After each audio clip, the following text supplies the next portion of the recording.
number 5 at Belmont Park. It is Perth. Race number 10 for our Singapore viewers. It's over the 1,650 metres. What I like with this race, Mark, there's plenty of horses that are going to enjoy the conditions. We've seen Cuban and Cundy handle that. Warsar all too much. Maserati, Mogga, they've all ran well on soft tracks. So we're getting it. We've had a good lead in for form to this race. Another very competitive race where you could easily have 5 or 6 runners in your top 4. But we'll have a look at the replay of last start winner Cuban and Cundy, who got a lovely run in the race. In the middle, and Hall is getting up on the inside with Grand Laredo.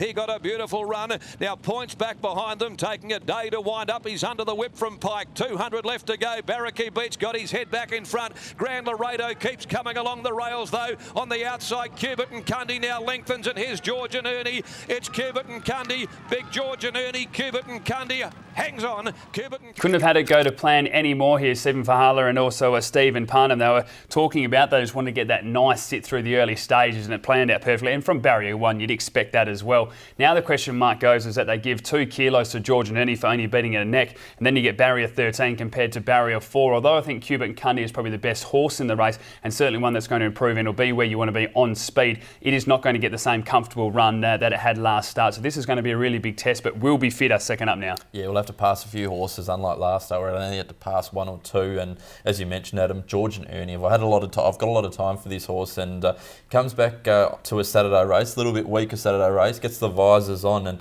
last start was sensational. The start before that just missed out. Surely a win's just around the corner. I remember speaking to you and on air as well for our Singapore viewers and just saying this is the pick of the yard, and to be honest, it was probably the pick of the day in the yard. George and Ernie looked tremendous. Spoke to Neville Parnham about it. He just said that this gelding by Blackfriars has really progressed. It doesn't have the best racing record, 16 starts for that 1 victory and 5 placing, but it should get every opportunity here to win. Jason Brown takes a ride. We saw him win for this stable on Wednesday, obviously with Brad Parnham's injury as well. Barrier 4, 2 kilo swing on Cuban and Cundy for that neck defeat. It's the one to beat. Yeah, we've also got in the race number 8, Mulga. I think it's another really strong chance in this race. The blinkers come off, try to get it to settle and let it get that 1,650 metres, but that run the other Wednesday, that was an enormous run on the 29th of June.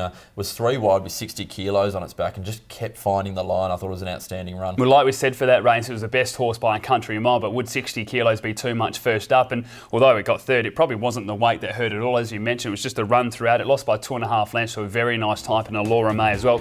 Now you drop down to 55.5. You have speed in the race as well. Mulga can come out and just blitz this field, and it would be no surprise at all. As you said, in an even race, you could have plenty on top, and this was another one of those. But I've gone with number 13 here, George and Ernie, from 8 Mulga, 3 Cuba and Cundy, and 7 Maserati. Back down in the weights, I've got the 8 on top, Mulga, 13 George and Ernie, 3 Cuban and Cundy, and number 5 Warsar. Race number 6 at Belmont Park. It's Perth race number 12 for our Singapore viewers. It's over the 1,650 metres, and we mentioned how even a lot of these races have been throughout. This one was even more so because just nothing really jumps off the page. It doesn't scream, I'm going to win a couple for you and continue on my good form. Well, Bonnie Zara kind of does that, but a big step up not now. with conviction. No, not at all. So, but we'll have a look at her last start win, beating Galaxy Prince. Tarquin Shadow now to the outside and called upon Helmsgate, but copped a cut with the Persuader. Moon Search runs on, and further back Bonnie Zara's winding up. Galaxy Prince down near the fence. Pike goes to work. Infatuated, still the leader from Tarquin Shadow. Moon Search, and now Bonnie Zara. Infatuated in front. Bonnie Zara, Galaxy Prince along the rails with a late run, but Bonnie Zara hits the lead. And yeah, as you mentioned in the preview there, I guess when you're speaking of winners, Bonnie Zara is that, but we're looking at a Class 3 56, a graduation 62, and then a 66 plus as well. Now steps up to a 72 plus and draws barrier 13. Is certainly going to have her hands full here, but she's been racing so well that you definitely can't rule her out. There's good speed in this race as well, so she should get back, attack the line strongly. When doing the form for this race the other day, we spoke about Bonnie Zara and barrier 13. She'll have to go back, and that's how she races, but she will have to get past a few slightly better gallopers than she's been meeting. So the query is certainly there. I've got this one on top, number 1, Shalo. Look, I think with Aaron Mitchell's claim and the 50 AFs, 57 kilos there, I just think it can sit outside the leader and just grind away. And at $13, it's definitely a good each-way chance. Yeah, it is a good each-way chance. It's hard again to get a read of this galloper, beaten 5 lengths by Malibu Soul over the 1,300, but will appreciate the step up in distance to the 1,650. And what we've learnt with Shalo in the past is it can improve its performance dramatically and then maintain that as well. The biggest thing as well is taking a look at that second up record, 3 attempts, 2 victories and a second. The Simon Miller stable obviously very happy after winning with Ros Martini in the listed Belmont Oaks on Wednesday. A nice barrier draw, 2 kilo claim, has won on a soft track before. It ticks a lot of boxes. as does number 4, Thunderclap Newman. You only need to look at the form lines there. Proceed with Caution, 2.8 lengths. Universal Law, 4.3 lengths. Our Finest Moment, 2.8 lengths. And Shintamani beaten 2.5 lengths. Those are all outstanding form lines. Yeah, what I like with Thunderclap Newman in this race is it does enjoy the soft track. 3 attempts for a victory in a second. And from barrier 5, I think he can find the front quite comfortably and then hold them up nicely. Patrick Carberry's got a really good understanding of this galloper. You go back 2 starts ago, over race, was beaten 3 lengths by Our Finest Moment. And then, as you mentioned, even the step up last start, it raced over that 2,000 metres, and was just beaten by Shintamani. Now drops back, will be fitter for the run. I think it can certainly be a nice each way chance. Also with Thunderclap Newman is by Song of Tara, and they absolutely swim in the wet. There's been a few over race that absolutely love the wet, so it's a good way to go. Yeah, exactly right. And I'm going to put it on top for that reason at number 4, Thunderclap Newman. From 2, Raising Dubai. 5, Don't Get Caught. And at 9, Infatuated. I've got the one on top, Shalo. Nice each way odds, as I mentioned. From the 11, Faux Shizzle. Number 6, Bonnie Zara. And number 10, Tarquin Shadow.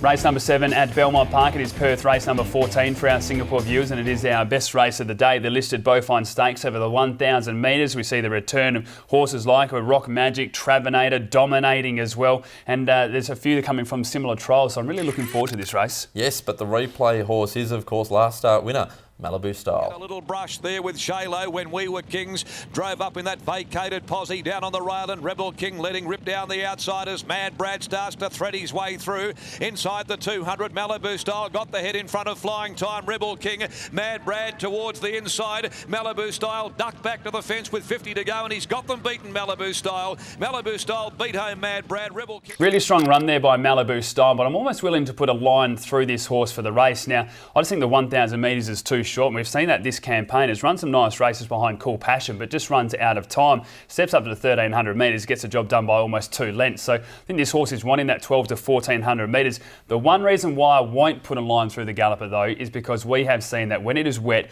Malibu Style just goes to a new level. So with 54.5 kilos, although I think it is out of class and it's just the race just doesn't suit being too short. If it is a lot of rain and we're running on a genuine soft track with the speed early, Malibu Style may be able to jump out of the ground late and get them. Yeah, the one key thing you mentioned there, Adam, the speed. If they go fast enough and run it like it is a 1,200-1,300 metre race, it'll be finishing off very, very strongly. We've also got in the run there Rock Magic. This horse returns, won this race last year, does have to carry the top weight of 59 kilos though. Deserves the 59 as well for the form lines that this horse has. A tremendous record as well. First up, 4 attempts, 2 victories. 3 attempts at the track and distance for 2 victories in a second. And 4 attempts on a soft track for a victory in a second as well. It is a group and 2-time listed winner as well. It loves the 1,000 metres in Belmont Park. They go into this race without a trial. Now, my only question mark here is we've seen a couple of the Ganjemi runners do that, and they've needed the run as well. So where Rock Magic is at, we'll have to wait and see. But if he's fit and ready to go, he is one of our better Belmont horses, and he can definitely win this first up. We'll have a quick look at a couple others as well. Number 8, Military Rain, the 3-year-old filly by Universal Ruler. Ride her off at your own accord, Adam. Yeah, I won't be. I tried to. I always look for excuses for a 3-year-old filly to be beaten against some of these top horses, but I can't see how she's going to be in this race. Barrier 1, 54.5 kilos. She's the fastest horse in the race by a long way. You want to be out in front. Hasn't finished outside the top 3 at the track and distance as well. Enjoys a soft track, 2 from 2. William Pike on board, dropping in weight. She ticks a lot of boxes. Yeah, bad luck will only beat her. The 11, Zuccaros. Now, we know the finishing burst that this horse has, and its wet track record's outstanding. 8 starts, 4 wins and 2 placings, and really has an affinity with Belmont. With the speed in this race, it can be the one getting through late and blousing him. Yeah, she was beaten by Military Rain. He was beaten, by Military Rain 4 starts ago over the 1,000 metres by 2 lengths, but then was able to turn the tables the next start over the 1,000 metres as well, and that was solely because of the speed in the race with how quick they went. And there's a lot in this race as well. So if that does occur and they are flying out in front with the soft track, which we know that he loves as well, 8 attempts, 4 victories and 2 placings. Zuccaros is another one that can certainly win and maybe surprise some of these better horses like a Rock Magic and a Travanator on paper. But I'm going to go with a 3-year-old here at the filly, Military Rain number 8. From 3 dominating, 1 Rock Magic and 11 Zuccaros. Yes, I've got the 11 on top, Zuccaros. From the 1, Rock Magic. The 8 for 3rd, Military Rain, and number 7, Malibu Style. Final race of the day at Belmont Park. It is Perth race 16 for our Singapore viewers. It's over the 2,100 metres, and a really exciting event, I think, to finish off. A lot of the time, the staying races don't have a lot to go here, but we've got horses in form in Drooper, The Flirt, My Magic Miss, and even a horse like Paddy, which stepped up last start, and Sunset Superman, another one. Yeah, one of those you mentioned, Adam. Mare's in form, My Magic Miss. It was an outstanding win last start at Belmont. Entrechar, Striking Star, commencing their runs to the outside. 350 to go. Top on On the inside, Bowler Doozra joined by My Magic Miss. Top of the Wazza behind them, runs on with Sunset Superman Wayside. But My Magic Miss, with 150 still left to go, has booted away from Top of the Wazza. Sunset Superman Wayside, great battle for the Miners, but this mare's too good. She's in grand form. My Magic Miss. She's just really continued to impress this campaign. You go through her runs 5 starts ago, she was in a 54 plus, stepped up to a grade 62, then running these grade 61 and 62s and getting the job done. Now has a really good track and distance record, 4 attempts, 2 victories and 2 placings. The biggest thing here is that she's able to roll forward and be on the speed, or she can sit back and still show us a turn of foot as well. From barrier 2, she's going to get a gun run, 57 kilos. She does make the flirt worse in the weights for losing to it by a neck 2 starts ago, but I think conditions, barriers, the way it all comes together, My Magic Miss is the one to beat. Number 3, the Flirt as well. This gelding by McFlirt, we know that they love the wet. It's going to get it this weekend, but a staying tight from the Justin Warwick stable, and then you add William Pike into the mix. It's hard to go past. Well, I'd say that Justin's horses have gone backwards since Lucy Warwick's not on board, which is a massive credit to Lucy. I think it just shows how well she does ride, and we've seen they haven't quite had that turn of foot, but when you get William Pike on board, I think you're going to be pretty happy as well. So I expect this horse to be running as good as it ever has, and in that we've seen it win 2 of its past 3. At last start was only beaten by Dark Musket, which we know the type of horse that is as well. 58 kilos, as I said, it beat My Magic Miss 2 starts ago and meets it better in the weight, so it can definitely go grab another victory. Number 8 here, Present Arms, the gelding by Zabeel. Now, this is a very, very hit or miss galloper, this one, but it has won twice in the soft conditions. But look, I've got it in my numbers, but it's one of those ones you take on trust. I really liked its run last start, but again, you've got to just take it on trust. Soft conditions is a different animal, this horse. 4 attempts for 2 victories, and you go back to when it had that dead heat win with Ready to Fire 4 starts ago over the 2,200 metres. That was on a soft 7, and it was 10th around the bend and just jumped out of the ground. I'm with you, it's probably not quite up to this class,